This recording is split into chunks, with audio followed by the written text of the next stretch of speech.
નમસ્કાર વિદ્યાર્થી મિત્રો, ધોરણ 12 કોમર્સ અર્થશાસ્ત્ર વિષયમાં પ્રકરણ 7 આ પ્રકરણની અંદર આપણે આજનો જે સવાલ છે મૃત્યુદર એટલે શું, નીચા મૃત્યુદર માટેના જવાબદાર પરિબળોની ચર્ચા કરો, એના વિશે આપણે ચર્ચા કરીશું.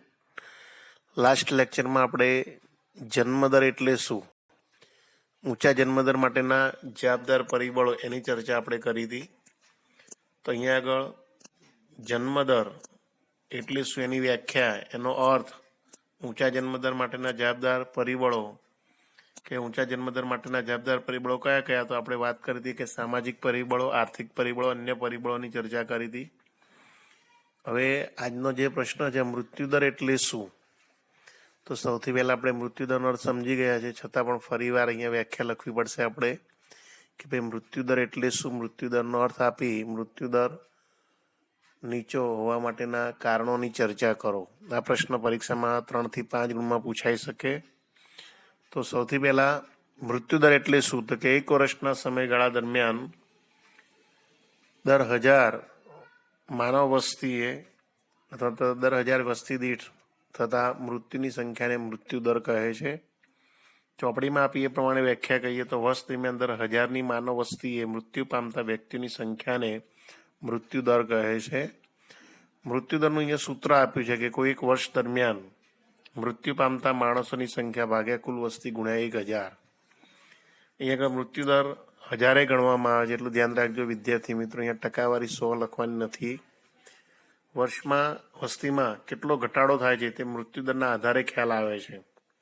તેથી મૃત્યુદરનો ખ્યાલ એ રીતે મહત્વનો છે. વસ્તીમાં વર્ષ દરમિયાન થયેલા કુલ મરણને અમુક માપમાં રજૂ કરવાથી વસ્તીમાં થતો ઘટાડો ચોક્કસ સ્વરૂપે સમજી શકાય.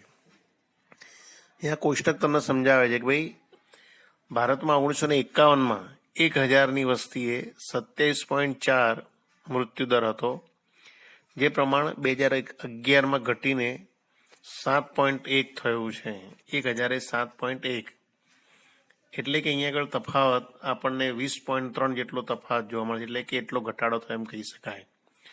તો એમ કહે છે કે જન્મદરની તુલનાએ મૃત્યુદરમાં વધુ ઘટાડો વધારે નોંધાયો છે. તો એના મુખ્ય કારણો કે ભાઈ આજે મૃત્યુદર ઘટ્યો એનું મુખ્ય કારણ કે દુષ્કાળ, બરાબર. આ ઉપરાંત દુષ્કાળ ઉપર આપણે નિયંત્રણ લાવી શક્યા છીએ, જીવન ધોરણમાં સુધારો થયો છે, લોકોને પૌષ્ટિક આહાર મળતો થયો છે, તબીબી સારવારમાં વધારો થયો છે, શિક્ષણનો જે વધતો જતો વ્યાપ, તબીબી વિજ્ઞાન અને શસ્ત્રક્રિયા ક્ષેત્રે થયેલા નોંધપાત્ર સંશોધનો, ચેપી રોગ પરના નિયંત્રણો, આ વગેરેને કારણે આજે મૃત્યુદરમાં શું ઘટાડો થયો છે. તો અહીંયા આગળ ભારતમાં આજે જન્મદર ઊંચો રહ્યો છે પરંતુ મૃત્યુદર ઝડપથી ઘટ્યો છે. તો આ નીચા મૃત્યુદર માટેના જવાબદાર પરિબળો તો નીચે મુજબ વારાફરતી સમજાવી શકાય. એમાં સૌથી પહેલું પરિબળ છે જીવન ધોરણમાં સુધારો. તો કે ભાઈ ભારતમાં આર્થિક વિકાસના કારણે લોકોની આવક વધવાથી જીવન ધોરણમાં સુધારો થયો છે. અહીંયા આગળ એમ કહી શકાય કે ભાઈ આઝાદી પહેલાં આપણા દેશમાં લોકોની આર્થિક સ્થિતિ બહુ જ ખરાબ હતી. અહીંયા આગળ લગભગ આપણા દેશમાં ઘણી બધી મોટાભાગની વસ્તી ગરીબી રેખા નીચે જીવતી હતી. પરંતુ આઝાદી પ્રાપ્ત કર્યા પછી દેશમાં જેમ જેમ ખેતી ક્ષેત્રનો વિકાસ થયો, ઉદ્યોગ ક્ષેત્રનો વિકાસ થયો, અન્ય આર્થિક ક્ષેત્રનો વિકાસ થવાને કારણે દેશની રાષ્ટ્રીય આવકમાં વધારો થયો છે, માથાદીઠ આવકમાં વધારો થયો છે. પરિણામે લોકોની આવક વધવાથી આજે લોકોના જીવનધોરણમાં સુધારો થયો છે. દેશના લોકો હવે પહેલાં કરતાં સારી ગુણવત્તાવાળું અનાજ, રહેઠાણની પૂરતી સગવડો, આરોગ્યની જાળવણી અને પૂરતું શિક્ષણ પ્રાપ્ત કરતા થયા છે, જેના પરિણામે મૃત્યુદર ઝડપથી ઘટ્યો છે એમ કહી શકાય છે. આજે તમે જોઈ શકો છો કે ભાઈ લોકોની આવકમાં વધારો થવાને કારણે લોકો પહેલાં કરતાં સારું જીવન જીવવા લાગ્યા છે, પહેલાં કરતાં સારી એવી વસ્તુઓની માંગ કરતા થયા છે, રહેઠાણની સગવડો પણ સારી એવી પ્રાપ્ત થવા લાગી છે, તબીબી સુવિધાઓ સારા એવા પ્રમાણમાં પ્રાપ્ત થઈ છે, લોકો શિક્ષણ મેળવતા થયા છે, એને કારણે લોકો આરોગ્ય પ્રત્યે સભાન બન્યા છે. આમ જીવન ધોરણમાં સુધારો થવાને કારણે દેશમાં મૃત્યુદરમાં ઘટાડો થયો છે એમ કહી શકાય. તો આ પહેલું પરિબળ, જીવન ધોરણમાં સુધારો થવાને કારણે મૃત્યુદર નીચો રહેવા પામે છે. બીજું કારણ છે રોગચાળા પર નિયંત્રણ. તો કે રોગચાળા પર નિયંત્રણ એટલે કે બીજા શબ્દોમાં એમ કહી શકાય કે ભાઈ આરોગ્ય વિષયક પરિબળો કહેવાય છે. અહીંયા આગળ આરોગ્યની સેવામાં નોંધપાત્ર શું થયો છે? વધારો. એને કારણે મૃત્યુદરમાં ઘટાડો થયો એમ કહી શકાય છે. તો અહીંયા મૃત્યુદરમાં ઘટાડો થયાનું એક કારણ બીજું કે ભાઈ આ રોગચાળા પર નિયંત્રણ. તો કે 20મી સદીના ઉત્તરાર્ધમાં એટલે કે આપણો દેશ આઝાદ થયો એ સમયે દેશમાં પ્લેગ, શીતળા, ક્ષય, મલેરિયા જેવા જીવલેણ રોગોના કારણે મૃત્યુદર ઊંચો રહેતો હતો. પરંતુ 20મી સદીના અંતમાં બરાબર કે અહીંયા આગળ વિકાસને પરિણામે આપણે જે મેડિકલ ક્ષેત્રે અદ્ભુત પ્રગતિ સાધી અને તેમજ વિવિધ રોગ પ્રતિકારક રસીઓનો આવિષ્કાર થવાથી અહીંયા જે વિવિધ પ્રકારના રોગો હતા એ રોગો ઉપર અંકુશ લાવવામાં આપણે સફળ થયા છે, જેને કારણે મૃત્યુદર ઘટ્યો જેમ કહેવાય છે. બરાબર. તો એક આ મુદ્દો યાદ રાખવાનો કે ભાઈ રોગો ઉપર આપણે નિયંત્રણ લાવી શક્યા છીએ. તો કે આઝાદી પહેલાં ભારતમાં જે પ્લેગ, શીતળા, ક્ષય, મેલેરિયા જેવા જીવલેણ રોગોને કારણે મૃત્યુદર ઊંચો રહેતો હતો. પરંતુ આઝાદી પછી ભારતમાં જાહેર આરોગ્યની સુવિધાઓમાં ઉત્તરોત્તર વિકાસ થતો ગયો છે, વધારો થયો છે. આપણે અહીંયા આગળ વિવિધ પ્રકારની હોસ્પિટલો, દવાખાનાઓ, આરોગ્ય કેન્દ્રો આવી વિવિધ સુવિધાઓ ઊભી કરી છે. ડૉક્ટરો, નર્સ આ બધી સુવિધાઓમાં વધારો થયો છે. બરાબર કે આર્થિક વિકાસની સાથે સાથે તબીબી ક્ષેત્રે ઘણા સંશોધનો પણ થયા છે. તબીબી સારવારની સુવિધાઓમાં છે ગ્રામ્ય વિસ્તારો સુધી હવે સુલભ બની છે. ગ્રામ્ય વિસ્તારોમાં તબીબી સગવડો ઉપલબ્ધ થવા લાગી છે.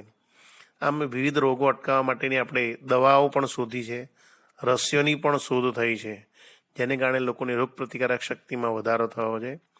બીજું કે લોકો બરાબર કે આ દવાઓનો ઉપયોગ કઈ રીતે થાય એ પણ જાણતા થયા છે અને એનો ઉપયોગ કરતા પણ થયા છે. મલેરિયા અને રાજરોગ ગણાતા ક્ષયને કારણે જે મૃત્યુ થતું હતું એ પ્રમાણ આજે ઘટ્યું છે. તો આમ વર્તમાન સમયમાં રોગો ઉપર નિયંત્રણ આવ્યું છે અને એને કારણે મૃત્યુદરમાં નોંધપાત્ર ઘટાડો થયો છે. આરોગ્ય વિષયક સુવિધામાં આ રીતે નોંધપાત્ર વધારો થવાને કારણે મૃત્યુદરમાં ઘટાડો થયો એમ કહી શકાય છે.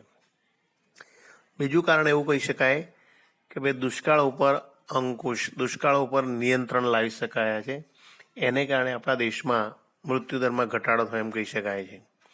અહીંયા વિદ્યાર્થી મિત્રો એવું કહી શકાય છે કે ભાઈ 1947 પહેલાં આપણો દેશ આઝાદ થયો તે પહેલાં અહીંયા આગળ દુષ્કાળો, એક તો અંગ્રેજો હતા, અંગ્રેજોનો ખૂબ જ ત્રાસ હતો, ગુલામી હતી અંગ્રેજોની, અને સાથે સાથે કુદરત પણ આપણાથી જાણે વિમુખ હોય એવી સ્થિતિ જોવા મળતી હતી કે વારંવાર દુષ્કાળો પડતા હતા અને દુષ્કાળનો ભોગ લોકો બનતા હતા, જેને કારણે અહીંયા આગળ ભૂખમરો જોવા મળતો હતો. લોકોને ખાવા માટે પૂરતું અનાજ પણ મળતું ન હતું. બીજું કે અંગ્રેજ સરકાર હોવાને કારણે ખેતી સુધારા વિષયક કોઈ ચોક્કસ પગલાં લેવામાં આવતા ન હતા, જેને કારણે લોકોને ખાવા માટે પૂરતું અનાજ પણ મળતું ન હતું. આમ દુષ્કાળોને કારણે અને દુષ્કાળ દૂર થાય એવા ચોક્કસ પગલાં પણ લેવામાં આવતા ન હતા, એને કારણે મૃત્યુદર ઊંચો રહેતો હતો. પરંતુ આઝાદી પછી અહીં આગળ વિજ્ઞાન અને ટેકનોલોજીના વિકાસ થવાને કારણે આજે દુષ્કાળ ઉપર અંકુશ આવ્યો છે, દુષ્કાળ ઉપર નિયંત્રણ આવ્યા છે. આજે દુષ્કાળ ભૂતકાળ બન્યા છે એમ કહી શકાય છે. બરાબર કે આજે વિજ્ઞાન અને ટેકનોલોજીનો વિકાસ થવાને કારણે ખેતી ક્ષેત્રે ઉત્પાદન અને ઉત્પાદકતામાં નોંધપાત્ર વધારો થયો છે. પરિણામે આજે ભૂખમરાને બરાબર ટાળી શક્યા છે અને ભૂખમરાઓ ટાળવાને કારણે મૃત્યુદરમાં પણ ઘટાડો થયો એમ કહી શકાય છે. જેમ કે આપણા દેશમાં આઝાદી પ્રાપ્ત કર્યા પછી 1966થી ખેતી ક્ષેત્રે હરિયાળી ક્રાંતિ થવાથી દેશમાં અનાજના પુરવઠામાં નોંધપાત્ર વધારો થયો છે. બરાબર કે ભાઈ પહેલાં કરતાં આપણે અનાજ સારા એવા પ્રમાણમાં ઉત્પાદન કરી શકીએ છીએ. અનાજનો સંગ્રહ કરવામાં આવે છે, બફર સ્ટોક કરવામાં આવે છે, જરૂરિયાત પ્રમાણે લોકોને અનાજ પૂરું પાડવામાં આવે છે. બરાબર. પરિણામે આજે દેશના જે કોઈ અછતગ્રસ્ત વિસ્તારો હોય એ વિસ્તારોમાં છતવાળા વિસ્તારમાંથી સહેલાઈથી અનાજની હેરફેર કરી શકાય છે. બરાબર કે દાખલા તરીકે ચલો કે ભાઈ બિહારમાં દુષ્કાળની સ્થિતિ હોય, ઓરિસ્સામાં દુષ્કાળની સ્થિતિ હોય, પરંતુ પંજાબ કે ગુજરાત જેવા રાજ્યો છતવાળા રાજ્યો કહેવાય છે કે જ્યાં અનાજનું ઉત્પાદન સારું એવું થયું હોય, તો પંજાબ અને ગુજરાત જેવા રાજ્યોમાંથી આવા અછતવાળા વિસ્તારોમાં અનાજને પહોંચાડીને ત્યાં આગળ ભૂખમરાની સ્થિતિ અથવા તો કે દુષ્કાળની સ્થિતિ હોય એને દૂર કરી શકાય છે. તો આમ ભારતમાં દુષ્કાળ ઉપર સંપૂર્ણ નિયંત્રણ આવ્યું છે અને એને કારણે જે અનાજની અછતને કારણે ભૂખમરાને કારણે જે મૃત્યુ પામતા હતા એવા લોકોને આજે બચાવી શકાય છે અને પરિણામે મૃત્યુદરમાં ઘટાડો થયો છે. તો આ રીતે દુષ્કાળ પર નિયંત્રણ થવાને કારણે મૃત્યુદરમાં ઘટાડો થયો એમ કહી શકાય છે. બીજો મુદ્દો છે એના પછી ચોથો મુદ્દો, કુદરતી આપત્તિઓ સામે રક્ષણ અને વાહન વ્યવહારની સગવડતાઓ. તો આ મુદ્દામાં એવું કહી શકાય છે કે ભાઈ ભારતમાં મૃત્યુદર ઊંચું રહેતું હતું ને કારણ કે ભાઈ આપણા દેશમાં વારંવાર કુદરતી આપત્તિઓ સર્જાતી હતી. કુદરતી આપત્તિઓ એટલે કેવી? તો કે જેવી કે ધરતીકંપ, સુનામી, ભૂસ્ખલન, અતિવૃષ્ટિ, અનાવૃષ્ટિ એટલે કે દુષ્કાળ, આવી સ્થિતિ વારંવાર સર્જાતી હતી. વાવાઝોડા સર્જાતા હતા કે જેને કારણે અહીં આગળ લોકો કુદરતી આફતોનો ભોગ બનતા હતા અને લોકોને સમયસર રાહત સુવિધાઓ પ્રાપ્ત થતી ન હોવાને કારણે મૃત્યુ પામતા હતા અને તેથી મૃત્યુદર ઊંચો રહેતો હતો. પરંતુ વર્તમાન સમયમાં આજે વાહન વ્યવહારની તેમજ સંદેશા વ્યવહારની સગવડો વધવાને કારણે દુષ્કાળ, અતિવૃષ્ટિ, ધરતીકંપ, વાવાઝોડા વગેરે કુદરતી આફતોનો ભોગ બનેલા લોકોને હવે સમયસર પૂરતા પ્રમાણમાં રાહત પહોંચાડવાનું શક્ય બન્યું છે. પરિણામે આવી આફતોથી થતા મૃત્યુનું પ્રમાણ આજે ઘણું ઓછું થયું છે. તેથી પણ મૃત્યુદર ઘટ્યો છે એમ કહી શકાય છે. તો આ રીતે કુદરતી આપત્તિઓ સામે રક્ષણ આજે લોકોને મળવા લાગ્યું છે. આજે તમે જોઈ શકો છો કે ભાઈ કોઈ પણ વિસ્તારમાં કે ભાઈ વાવાઝોડાને કારણે અથવા તો કે દુષ્કાળને કારણે અથવા તો કે અતિવૃષ્ટિ સર્જાઈ હોય એને કારણે એ વિસ્તારના લોકો મુશ્કેલીમાં મુકાયા હોય તો તરત જ આજે ઝડપી વાહન વ્યવહાર તેમજ સંદેશા વ્યવહારના પરિણામે તાત્કાલિક અનાજ, દવાઓ તેમજ અન્ય પ્રાથમિક જરૂરિયાતની વસ્તુઓ માનવતાના ધોરણે પહોંચાડીને અહીં આગળ લોકોને મૃત્યુના મુખમાંથી બચાવી શકાય છે. આજે આપણે જોતા હોઈએ છીએ કે ભાઈ હિમાચલ પ્રદેશમાં, હિમાચ્છિત પ્રદેશોમાં, બરાબર કે જમ્મુ કાશ્મીર જેવા વિસ્તારોમાં અહીં આગળ શું છે તો કે બરફ હિમવર્ષા થતી હોય એને કારણે લોકો મૃત્યુ પામતા હોય, ભૂસ્ખલન થતું હોય, બરાબર કે ઉત્તરાંચલમાં તો એને કારણે લોકો મૃત્યુ પામતા હોય. તો સરકાર દ્વારા અહીં આગળ NDRFની ટીમો દ્વારા અથવા તો કે હેલિકોપ્ટર મારફતે પણ લોકોને બચાવવામાં આવતા હોય છે અને એ રીતે મૃત્યુના મુખમાંથી લોકોને બચાવી લેવામાં આવતા હોય છે. તો આ બધી ઘટનાઓ જોઈ શકીએ છીએ તો કે વર્તમાન સમયમાં આજે આવી વાહન વ્યવહાર અને સંદેશાવ્યવહાર જેવી સારી સગવડતાઓને કારણે કુદરતી આફતો સામે લોકોને રક્ષણ પ્રાપ્ત થાય છે અને બચાવી શકાય છે. બીજું કે ભાઈ અહીં આગળ ધરતીકંપ, અતિવૃષ્ટિ કે વાવાઝોડા આવવાના હોય તો પહેલેથી અહીંયા આગળ આગાહી કરી શકાય છે. આગાહી થતી હોવાને કારણે બરાબર લોકોને સાવચેત કરીને મૃત્યુના મુખમાંથી બચાવી શકાય છે. તો આમ કુદરતી આફતો પર પણ નિયંત્રણ આવ્યું છે અને એને કારણે પણ આજે મૃત્યુદરમાં ઘટાડો થયો છે. તો અહીંયા આગળ વિદ્યાર્થી મિત્રો આપણે મૃત્યુદર નીચો રહ્યો છે એના કયા કારણો છે એના વિશે આપણે ચર્ચા કરી. તો ફરી એકવાર યાદ રાખજો કે ભાઈ મૃત્યુદર એટલે શું? તો પહેલાં આની વ્યાખ્યા લખવી પડે, એનો અર્થ લખવો પડે કે ભાઈ વર્ષ દરમિયાન બરાબર કે વર્ષ દરમિયાન 10,000 માનવ વસ્તીએ મૃત્યુ પામતા વ્યક્તિઓની સંખ્યાને મૃત્યુદર તરીકે ઓળખવામાં આવે છે. એનું સૂત્ર લખવાનું હોય કે ભાઈ મૃત્યુદર બરાબર એક વર્ષ દરમિયાન મૃત્યુ પામતા વ્યક્તિઓની સંખ્યા ભાગ્યા તે વર્ષ દરમિયાન કુલ વસ્તી ગુણ્યા 1,000 એનું સૂત્ર. અને ત્યારબાદ નીચા મૃત્યુદર માટેના જવાબદાર કારણો કયા કયા છે? તો કે નીચા મૃત્યુદર માટેના જવાબદાર અહીંયા આગળ મુખ્ય 4 કારણો સમજાવ્યા છે કે જેમાં જીવન ધોરણમાં સુધારો, રોગચાળા પર નિયંત્રણ, દુષ્કાળ પર અંકુશ તેમજ કુદરતી આપત્તિઓ સામે રક્ષણ અને વાહન વ્યવહારની સગવડતાઓ આવા મુદ્દા લખી શકાય. આ ઉપરાંત લખવું હોય તો એક મુદ્દો વધુ પણ ઉમેરી શકાય કે આજે શિક્ષણના સ્તરમાં સુધારો થયો છે. બરાબર, આ પણ લખી શકાય કે ભાઈ વર્તમાન સમયમાં આઝાદી પ્રાપ્ત કર્યા પછી ધીમે ધીમે શિક્ષણમાં નોંધપાત્ર વધારો થયો છે. બરાબર કે લોકોમાં શિક્ષણનું સ્તર વધવાને કારણે એટલે કે સ્ત્રી શિક્ષણમાં વધારો થયો છે.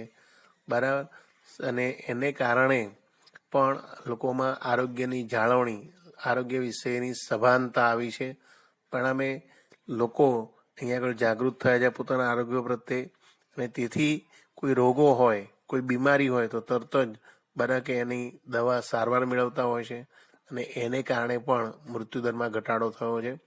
આજે લોકો શિક્ષણ પ્રાપ્ત કરતા હોવાને કારણે સ્વચ્છતા જેવી બાબતોનો ખ્યાલ પણ આવ્યો છે, બરાબર. અને તેને કારણે પણ સારી ગુણવત્તાવાળી વસ્તુઓ, પૌષ્ટિક આહાર મેળવતા થયા છે, અને એને કારણે પણ રોગ પ્રતિકારક શક્તિમાં વધારો થવાને કારણે મૃત્યુદરમાં નોંધપાત્ર ઘટાડો થયો છે. બીજું કે આરોગ્ય સગવડો વધવાને કારણે આજે લોકોનું સરેરાશ આયુષ્ય મર્યાદા પણ વધી છે. તો આ રીતે શિક્ષણ પણ અહીંયા આગળ મૃત્યુદરના ઘટાડા માટે જવાબદાર ગણવામાં આવે છે, કારણ કે શિક્ષિત લોકો પોતાના આરોગ્ય વિશે સારી એવી સાવચેતી રાખી શકતા હોય છે, અને તેથી પણ બીમારી ઓછી આવે અને મૃત્યુદરમાં ઘટાડો થઈ શકે છે. તો આમ નીચા મૃત્યુદર માટેના બધા જે જવાબદાર કારણો છે, જેને કારણે આજે ભારતમાં મૃત્યુદર ઓછો જોવા મળે છે. ઓકે, તો નેક્સ્ટ લેક્ચરમાં આપણે હવે આ પાઠનો એક અંતિમ સવાલ છે કે ભાઈ વસ્તી નિયંત્રણ માટેના ઉપાયોની વિગતવાર ચર્ચા કરો, કે જેની ચર્ચા આપણે નેક્સ્ટ લેક્ચરમાં કરીશું. તો અહીંયા આગળ આપણે આ મુદ્દો અહીંયા પૂર્ણ કરીએ છીએ કે ભાઈ નીચા મૃત્યુદર માટેના જવાબદાર કારણો. હવે નેક્સ્ટ લેક્ચરમાં આપણે વસ્તી નિયંત્રણના ઉપાયોની ચર્ચા કરીશું. આ પ્રશ્નો જવાબ લખી અને વ્યવસ્થિત તૈયાર કરી જાઓ. Okay, thank you.